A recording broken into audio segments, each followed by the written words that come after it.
Odlike depresivnog mišljenja. Depresivne osobe sebe okrivljuju za gubitke. One smatraju da su one same jedini krivci za nesreću koja ih je snašla. Ovo samookrivljavanje je osnovna odlika depresije.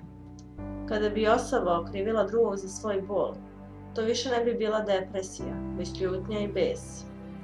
Dok razmišlja o tome kako je ona i samo ona kriva za svoju patnju, depresivna osoba razmišlja i o svim ostalim negativnim događajima koji su joj se desile u životu.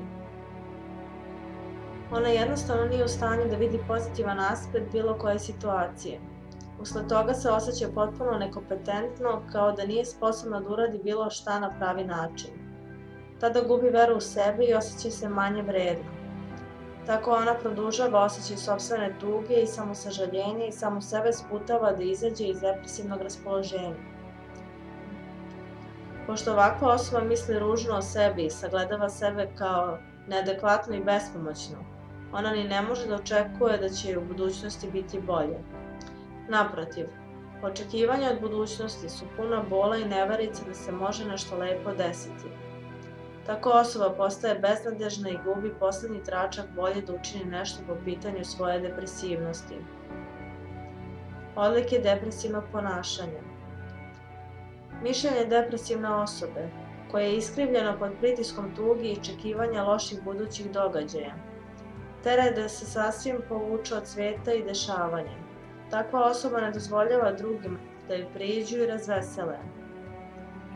Sve pozive na društvene i zabavne aktivnosti odbija, objašnjavajući da nije raspoložena ili da je ne zanima takav vid zabave.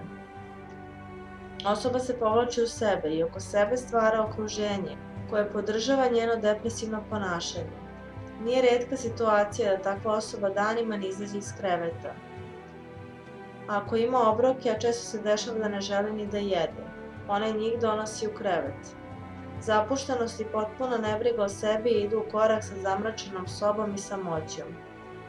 Autodestruktivno ponašanje je očekivani odgovor na depresivne misli i osjećanja. Depresija, ženski poremećaj. Depresija je oko 2 puta češća pojava kod žena nego kod muškaraca.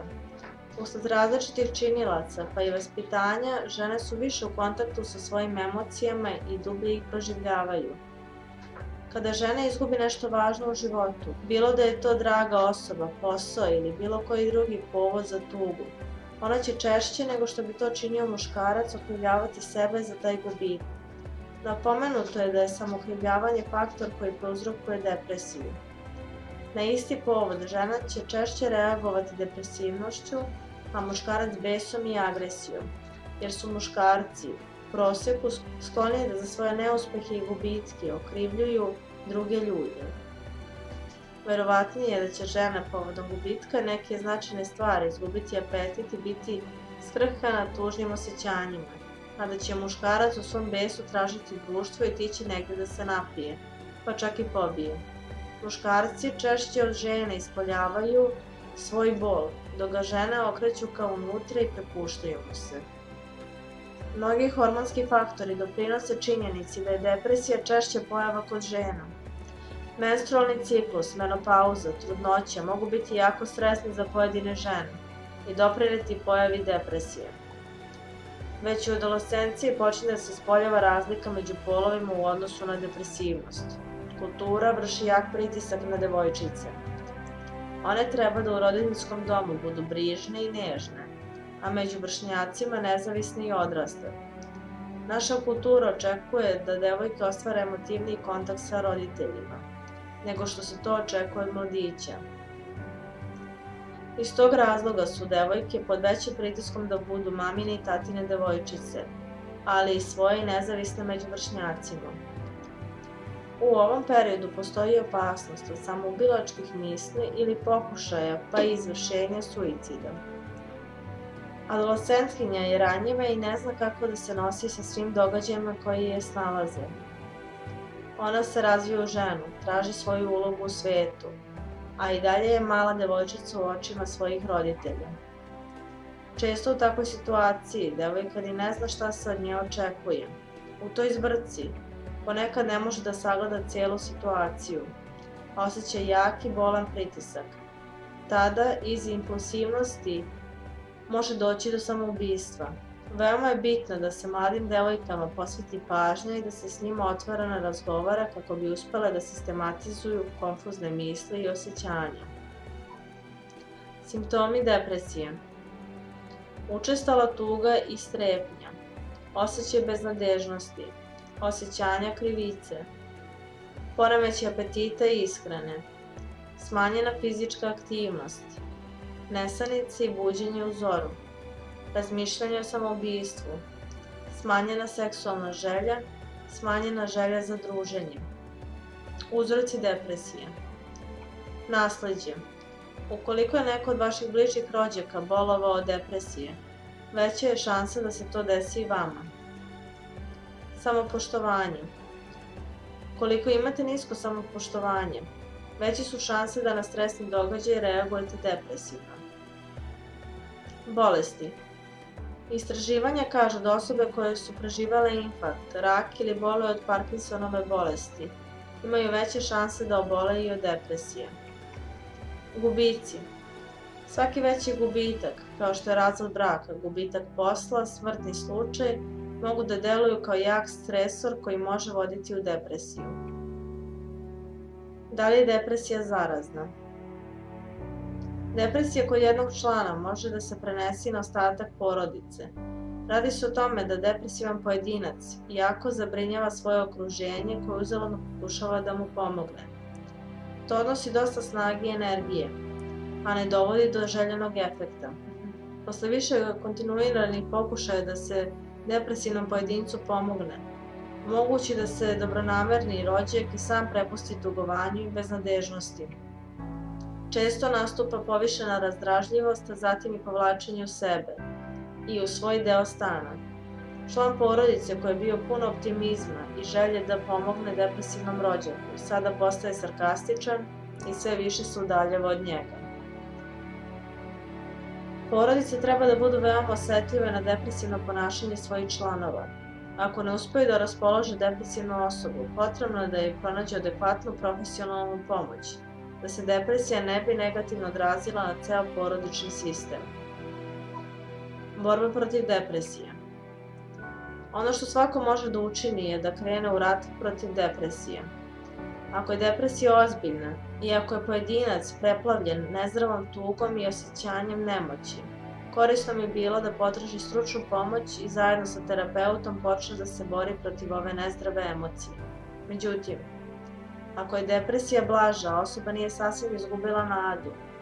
Ona može i sama, promenom crnih misli i iracionalnim pogledom na svet, da spreči razvijanje jake depresije. Pomozite sebi u borbi protiv depresije.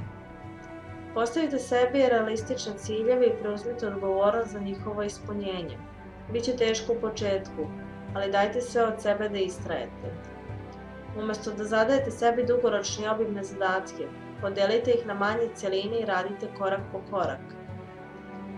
Učestvovanje u aktivnostima koje su vas nekad radova, makar u procepima terali sebe da se ponovo uključujete u njih. Ne odbijajte društvo i pozive prijatelja, već počnite postepeno da izlazite iz kuće. Pokušajte da se bavite fizičkom aktivnošću. Najbolji početak su šetnje. Ne očekujte se vaše raspoloženje poboljša preko noći, već se trudite da se postepeno oslobodite crnih misli. Razmišljajte realno. Tuga je normalan odgovor na ono što opažamo kao tužnu situaciju i vremenom će proći. Ne zatvarajte se u sebe, već razgovarajte sa prijateljima o sopstvenim teškoćama. Obratite se onim prijateljima s kojima znate da možete biti iskreni, da možete biti to što jeste. Tražite pomoć od drugih i nađite podršku u sebi. Prisjetite se lepih stvari iz prošlosti, trenutka u kojima ste osjećali zadovoljstvo i ispunjenost životom. Setite se vaših uspeha, ne dozvolite sebi da se osjetite bezvredno. Setite se da je pozitivno mišljenje lek protiv depresije. Ponavljajte to sebi iz dana u dan. Antidepresivni. Ukoliko je pojedinac svestan svoje depresije, poslednja stvar koju treba da uradi je da uzima antidepresive na svoju ruku. Postoji nekoliko razloga za to. Osnovni razlog je činjenica da su antidepresivi široka grupa lekova i da ne odgovara svaki lek svakom čoveku. Antidepresivi nisu bezopasni, oni ostavljaju posledice poput usporenosti, glavobolje i ako se koriste duže vreme mogu stvoriti zavisnost. Antidepresivi su korisni samo ako ih je lekar prepiše. Depresija se ne može adekvatno tretirati dok se ne shvate razlozi za njeno javljanje. Na primer, moguće je da je nastupila depresivna epizoda usled konzumiranja drugih lekova. Poznato je da lekovi srčanih bolesnika mogu da izazovu depresiju. U takvom slučaju bi bilo sasvim pogrešno i vrlo opasno da pokušate sami da se lečite antidepresivima. Neki ljudi pogrešno misle da su pojedini antidepresivi efikasniji od drugih. Bitno je napomenuti da je to zabluda, jer svi antidepresivi jednako pomažu. 60-80% ljudi koji su na terapiji antidepresivima osete poboljšanje, međutim, poboljšanje nastaje jedino kada se lek propisano regularno koristi. U slučaju zloupotrebe leka i ekscesivnog korišćenja istog, jedino možete da odmognete sebi. Tada umesto izlečenja dolazi do pogoršanja. U našoj zemlji se antidepresivi zloupotrebljavaju. Oni su ljudima lako dostupni i jeftini. Međutim, posledice koje idu sa samostalnim korišćenjem ovih lekova su veoma štetne. Trenutno olakšanje može dovesti do dugotrajnih ozbiljnih problema. Posebno je bitno naglasiti da su mnoga istraživanja dokazala da je psihoterapija delotvornija od lekova u tretmanu depresije. Depresivna osoba se u nekim slučajevima za 10 do 20 seansi terapijskog rada može sasvim osloboditi svoje nezdrave tuge, a da pritom ne podlegne riziku od negativnih efekata antidepresivima. U terapiji se osoba uči da unapredi svoje mišljenje, celokupnu životnu filozofiju, a ne da popravi trenutno neraspoloženje. Zato su efekti terapije duži od efekta leka. Kada osoba nauči kako da se sama suprotstavi depresiji, kada u realnosti doživi da je uspela u tome i kada uvidi na koji način je konstruisala i podržavala sopstvenu nezdravu emociju, znatno su manje šanse da će u budućnosti ponovo podleći.